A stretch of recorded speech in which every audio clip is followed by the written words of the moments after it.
Thomas. Et c'est l'heure du journal des médias de Julien Pichenet. Et on commence avec les audiences et les chiffres marquants de la journée d'hier qu'a donné justement la première du Juste Prix hier sur M6. Ça a très bien marché. Habituellement à 17h30 sur M6, on est à 500 000 téléspectateurs. Hier, pour la première du Juste Prix avec Eric Antoine, on était à 901 000, 9,6% du public, plus de 19% des ménagères de moins de 50 ans. C'est plus important. Ouais, excellent démarrage pour ce jeu qui était de retour 9 ans après, qui était proposé pour la première fois par M6. La question, ça va être de savoir si ça dure. Est-ce que ça va se maintenir? Est-ce qu'il y avait un effet de curiosité? On verra ça dès demain. En prime, la série La Peste, inspirée d'Albert Camus, était en tête sur France 2 avec 2 800 000 téléspectateurs. Légère baisse par rapport à la semaine dernière. Lycée Toulouse-Lautrec sur TF1 n'était qu'à 100 000 derrière. Et M6 n'était pas loin non plus. Cauchemar en cuisine a attiré 2 200 000 téléspectateurs, 12,2% du public. Le programme était en tête sur certaines cibles, notamment les 25-49 ans, Philippe Au moins, ça, on sait que ça dure. Ça fait quand même 12 ans. Ah oui, ça fait 12 ans déjà Cauchemar en cuisine. C'est pas un effet de curiosité. Faut dire que l'épisode d'hier était particulièrement gratiné. C'était adorable, les deux restaurateurs, le couple. Et il y avait aussi en deuxième partie de soirée un nouveau numéro du chef Etchebest, au bout du monde, 691 000 téléspectateurs, c'est tout petit peu moins que le premier numéro qui avait fait. On attend le replay avec impatience. Ah, il y a le replay, effectivement. Ça reste un très bon score pour une deuxième partie de soirée.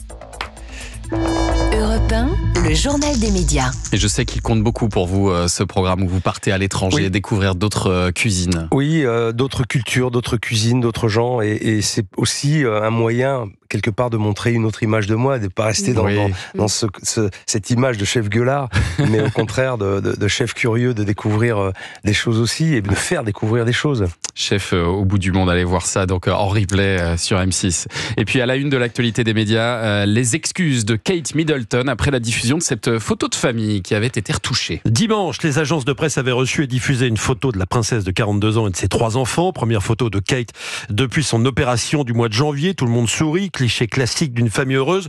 Mais quelques détails n'ont pas échappé aux experts. Une main de la princesse semble avoir été retouchée, d'autant qu'elle apparaît sans alliance. Un morceau de la fermeture éclair du gilet de Kate Middleton semble également avoir été effacé. Bref, ça a été retouché, mais visiblement pas assez bien. En découvrant ces modifications, les agences de presse concernées, il y avait l'AFP, l'AP, Reuters, Getty, ont dépublié la photo. Kate Middleton a reconnu avoir elle-même procédé à ces retouches, peut-être pour cacher des indices de son opération. Pour plusieurs spécialistes de la royauté britannique, c'est une affaire embarrassante. Les Anglais vont-ils continuer à faire confiance au palais de Kensington concernant la santé de la princesse? Concernant la santé de la princesse, la question se pose. On vous sent embarrassé, Philippe. Ah oui, non, mais c'est terrible. Non, franchement, on parle de retouches. Qui retouche pas ces photos aujourd'hui, C'est une fermeture éclair et quoi, un bout de main. Franchement, c'est pas grave. Ça va. C'est pas dramatique. Et puis l'humoriste Redouane Bougueraba répond aux critiques après sa prestation dans l'émission de Prime Video LOL qui ressort. Oui, parce qu'il y a de nombreux fans de cette émission dans laquelle plusieurs humoristes, je le rappelle, tentent de se faire rire pour s'éliminer. Plusieurs fans ont trouvé Redouane Bougueraba trop discret, pas assez impliqué lors des 7 épisodes de cette 4e saison. Alors l'humoriste s'est expliqué dans un entretien accordé à TV Magazine. On a été filmé pendant 12 heures, mais la production a fait des choix de montage, explique-t-il. Selon lui, il s'est donné corps et âme, mais c'est le montage et les choix de la prod qu'il aurait effacé entre guillemets au profit de ses collègues. Dans cet entretien, il conseille au public d'aller voir ses spectacles ou ses vidéos YouTube pour voir ce qu'il est capable de faire.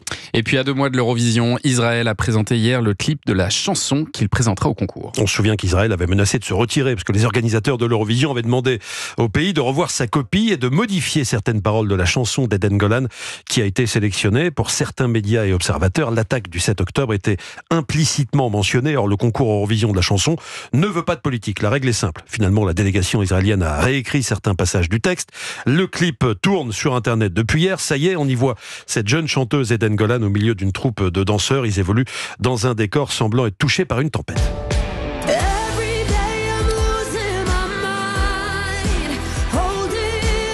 Voilà, Israël a donc retouché sa chanson. La polémique n'est peut-être pas finie pour autant, Thomas.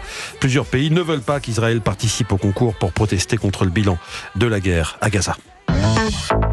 Et puis on reparle pour terminer de Top Chef, dont la 15e saison commence demain soir sur M6. On aura, vous l'avez dit Thomas, une pluie d'étoiles pour cette 15e saison, une battle filles contre garçons, vous l'avez évoqué aussi. Alors d'après l'animateur de Top Chef, Stéphane Rothenberg, je le cite, les garçons étaient très turbulents et difficiles à gérer.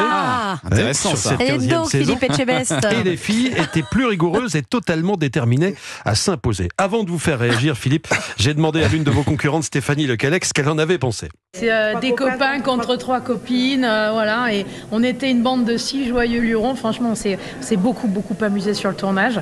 On a été un peu en colonie de vacances sur les fins de tournage et les soirées d'après. Mais c'était très chouette, donc il fallait trancher. Donc c'était les copains contre les copines, quoi. Et chef Hélène Darroze, elle a adoré le groupe qu'elle a formé avec Stéphanie Lecallec et Dominique Crène. Ça m'a fait plaisir quand même qu'on soit trois nanas là. Ça m'a fait plaisir de les retrouver, d'être avec elles. Et surtout, ce qui a fait plaisir, c'est qu'à la fin, la mayonnaise elle a pris, on s'est super bien entendu et ça a super bien marché, quoi. Donc ça, c'était des moments qu'on n'oubliera pas, quoi. On a ajouté un tout petit peu de tabasco à la mayonnaise pour l'épicer là. Une bonne mayonnaise avec un peu de tabasco. Et vous, votre groupe, s'il se mangeait, ce serait quel plat, Philippe?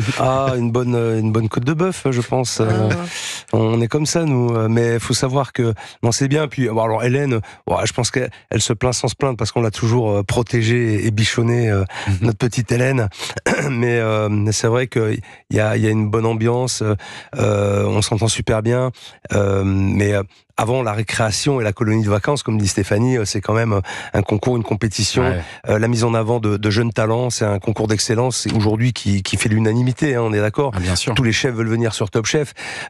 Donc c'est une vraie référence en termes de concours culinaire télévisé, Top Chef, je trouve, et révélateur de talent. Vous parliez de côte de bœuf. J'ai vu d'ailleurs que la prod s'était décarcassée pour trouver une nouvelle idée cette année. Il va y avoir une épreuve de trompe-palais. Trompe-palais, oui, absolument. Donc les candidats vont devoir faire des plats de viande sans viande, par exemple. C'est ça, ouais, vraiment de faire croire en fait qu'on mange un produit alors que ça ne l'est pas.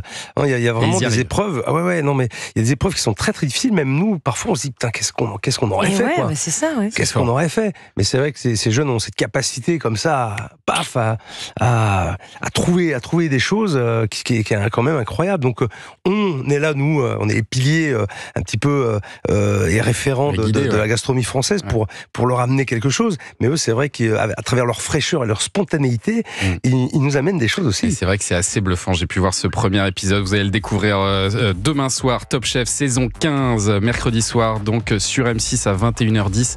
Merci beaucoup d'être venu nous voir ce matin, Philippe Etchebest. Et Culture Média continue après les infos de 10h, Thomas. Oui, on sera avec une actrice qui a tourné avec les plus grands, Truffaut et Torrescola, Lelouch, René. La liste est beaucoup trop longue. Fanny Ardant sera avec nous dans quelques instants. Et puis ne manquez pas cet après-midi, On de la raconte avec une nouvelle affaire criminelle dans le Pas-de-Calais. Antoine Dupont, 15 ans, disparaît. La gendarmerie écarte très vite la piste de la fugue. Vous l'avez compris, il ne s'agit absolument pas d'Antoine Dupont, le rugbyman du 15 de France, mais d'un homonyme. L'affaire Antoine Dupont, c'est cet après-midi de 14h à 15h sur Europe 1 avec Christophe Ondelat.